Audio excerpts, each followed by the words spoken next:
सांगाल या प्रचारासाठी तुम्ही आलेला आहात आणि जोरदार अगदी प्रचार सुरू आहे?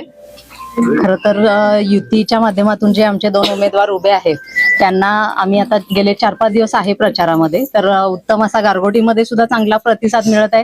त्याचबरोबर पूर्ण मतदारसंघामध्ये अतिशय चांगल्या पद्धतीचा उत्स्फूर्त प्रतिसाद लोकांच्याकडून मिळत आहे आणि नक्कीच या ठिकाणी युतीचा विजय हा लिहून ठेवल्यासारखा आहे. एकीकडे चर्चा होती की लाडक्या बहिणींचे हप्ते आता मिळत नाहीत आणि लाडक्या बहिणी नाराज आहेत, काय सांगाल याविषयी? नाही, मला वाटत नाही त्याचा प्रभाव फारसा पडेल, कारण महिलांच्या माध्यमातून जी काही काम आहेत, विकास कामं आरोग्य खात्यामधील असतील किंवा आणखीन इतर असतील किंवा लाडक्या बहिणींचं सुद्धा असेल, त्यामुळं तसा फारसा फरक नाही दिसत आहे. प्रभाव फार काय कमी झालेला असं नाही आहे. चांगला उत्तम प्रतिसाद महिलांचा सुद्धा आहे. काय सांगाल या मतदारसंघामध्ये विकास कामं नेमकी कोणकोणती आतापर्यंत केलेली आहेत, काय सांगाल? भरपूर विकास कामं केलेले आहेत. पालकमंत्री आहेत ना, त्यांनी आमच्या गावासाठी भरपूर जल जीवन, परत आदर्श शाळा खानापूर, हे तर भरपूर हे मदत केलेली आहे आणि भरपूरच त्यांचे सहाय्य अजून झालेलं आहे. काय विकास अपेक्षित काय आहे आपल्याला, काय सांगाल?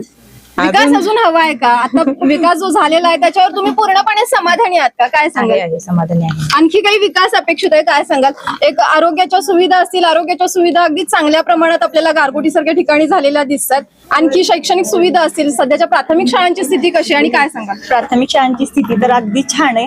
जे काही नाहीये त्याचं सगळ्यांना सांगितलं, आम्हाला लिस्ट द्या, त्याप्रमाणे पुरवठा छान प्रकारे होत आहे.